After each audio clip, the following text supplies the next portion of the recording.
delighted to say Simon Foster is joining me, who of course is training the Korean-based Dol Kong. A big moment for the Dubai World Cup meeting, a big moment, more importantly, I think, for Korean racing as a whole. This horse is being fated as a big superstar. I think, put it into context, what is going on back home, Simon? Yeah, look, he's obviously doing a lot for Korean racing, and the promotion he's doing back home is something I haven't seen in the short time I've been back there. Korean haven't had an international Group 1 runner before he ran third on Super Saturday, so look, he's taken giant steps for him, and they're taking the ball and they're running with it, and they're promoting it very well back home. It's good. So what sort of things are they doing, and how is it being received? So explain in context what they're doing. I probably, unfortunately, miss a fair bit through the language barrier, but look, they've got banners around the track everywhere now, and look, they named a race after him on Sunday, and look, they're going to open up the track and broadcast the race live on the big screen at 1:30 in the morning over there. So, that's things that have never been done before in Korea.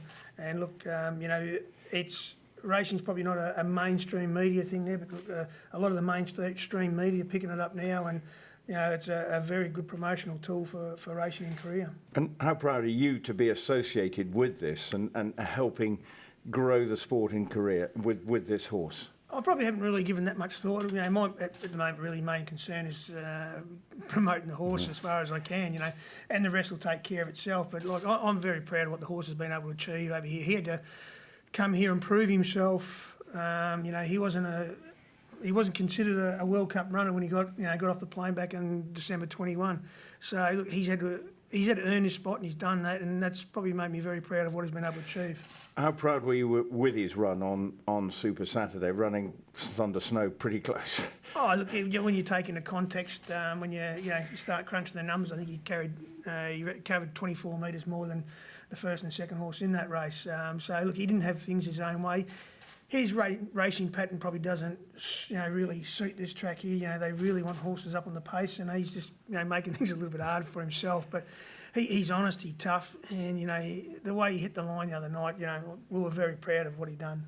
And to get the nod to come into the race, I mean, it obviously is a high quality race. Just to have a running in it for you as a trainer, wherever you're from, it's a big thrill. Oh, without a doubt. It's one of the most prestigious races in the world. So to be able to get invited to it was what we came here for. We didn't come here just to make up the numbers. When we put him on the plane, that was our ambition to get him here and get him qualified. And now he's done that. Now next the ambition now is just to make sure he competes on a high level. And how impressive have you been with his improvement through this period to get to the World Cup? Because clearly he has improved race by race. Oh, he's a highly intelligent animal. He's a very smart horse to do that with, and I think he took a little bit of time to accustom himself to the track. Racing from one dirt track to another is highly different. And they've all got their own specialties. So like his first run here in the round one of the challenge, to me he just looked, and Pat came back and said he felt like he just didn't really take to the surface like we thought he would. And look, he's improved on the surface every time he's gone around it, and that's, look, probably as a trainer looking at the horse now, he's hitting top form coming into the right race. So he's not just hanging on. His runs just keep on getting better and better. How different is the surface from what you're used to racing back home in Korea? Completely different. Yeah, this is a much more forgiving surface. The Korean surface, with the weather, it goes from minus 10, 15 degrees in the winter, up to high humidities in the 30s in the summer. So it's very hard to maintain a good surface there. So the sand is basically all they can use there.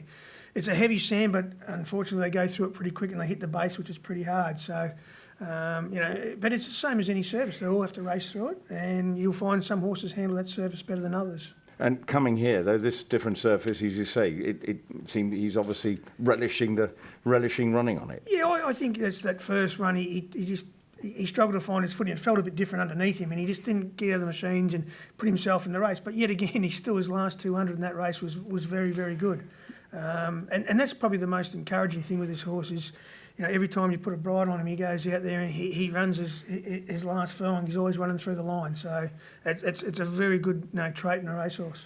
Wednesday we have the draw. Have you got any strong opinions of what might suit, as you say, the style of running to try and give yourself a chance to, as you say, not make up the numbers? Oh, look, a good barrier is very important, but in good races like this, it's probably more important, No matter what your racing pattern is, if you're going to go forward, if you're going to go back, you don't want to be out wide. You want to try to save as much ground as you can. So, look, we'd like to draw inside 5 and, probably a little bit like the cool and have him, a little bit, better than midfield, and so he doesn't have to try to run those, crazy sectionals to run these really good horses down. So, how did you end up in Korea and being this Pathfinder trainer? What was the story behind that? I ask myself that same question a lot, actually.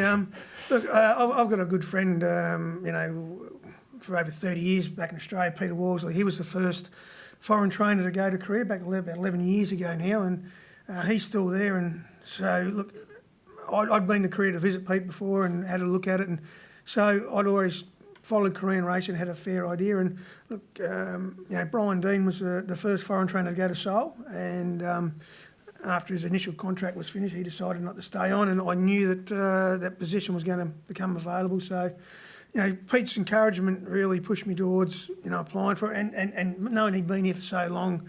The feedback and the heads up he could give me on what was going to happen when we got there was valuable for me. And how many horses do you have? I've got an allocation of 28, but I try to keep them a bit lower than that. So I try to keep around the 25 in work, just to keep things ticking over. So if you should win, what will be the reception like when you get off the plane? Oh, look. If he wins, I don't know how I'll be getting off the plane. I might try to do David Boone's route coming up from the Ashes one year. But right. Look, it's... That may be lost on our American people. For anyone... Google it. You've got to know, Google it, yes. I'm sure, the response he's getting back in Korea now is very big as it is. So, look, if he can run in the first 4 or 5 in the race, I think, that'll be a big result for Korea, and I think they'll take it that way. Well, best of luck. Any more questions for Simon? Simon, with regards to being an Australian trainer, having a runner in the World Cup, and they're few and far between Australian trainers who have done it. Gay Waterhouse has done it, Bob Thompson's done it. To be part of that group, what does that sort of mean as an Australian trainer coming through, essentially? Oh, look, I don't think nationality's got much to do with it. I think anyone has a runner in the World Cup. It's a big thrill and a big moment. It's not a race that Australian trainers would target because of the surface. We don't have exposure to dirt racing that much in Australia, and not at high levels. Obviously the country tracks have a few dirt tracks and on and off a few artificial surfaces come and go through the different states. But look, it's a great honour for any trainer to have a runner in the race, no matter where it is. But look, having a runner is not what we're here for. We're here to be competitive, and we'll probably sit back afterward and reflect on it a bit more after the race is over. Simon, when he won the Curlin and then backed up in round 3, it was quite a quick turnaround. Is the 3 weeks now more beneficial to you? Oh, without a doubt, yeah. Look, we were mindful. As I said, we came here to get qualified for the World Cup, and as good as his cooling performance was, we still knew we had to tick a few more boxes and perform at Group 1 level. So, we had to roll the dice and back him up. But look, we've been able to probably prepare him a little bit more the way we'd want to now with the 3 weeks, and he's done very well. Look, yeah, as I said, he's a mentally tough horse. He's very smart, so he gets through his runs very well. So the 3 weeks will definitely be beneficial for him, and hopefully we'll be able to, probably use a little bit more tactical speed early with him. He probably was a little bit, sluggish out of the machines in round 3, and so hopefully we could probably take a little bit handier position in running. And so look, he's going to be chasing home some very good horses. So we don't want to be giving him too much of a head start. And is he the best middle distance horse in Korea? Or? Oh, look, he had a long time off the scene before I got him, and the highest rated horse back there is, I'm going to pronounce this wrong, but Chongong Duki, which is pretty close to it. As 3-year-olds, they competed against each other, and there wasn't much difference between them too. So since I've had him, they've met twice. We beat him home in the Korea Cup, and then he turned the tables on us in the Grand Prix back in December. But look, when he goes back, he's probably he'll be knocking on the door, with ratings to go that way. And now that you've been here once, will you be itching to get back at some stage? Oh, without a doubt, but you have to have the quality of the horse to be able to do that. So look, if I've got a horse that I think's up to it, I wouldn't hesitate. Thank you. Any more? Simon, I hope you have the opportunity to equal David Boone's record. Thank you very much. All right, thanks very much. Thank you.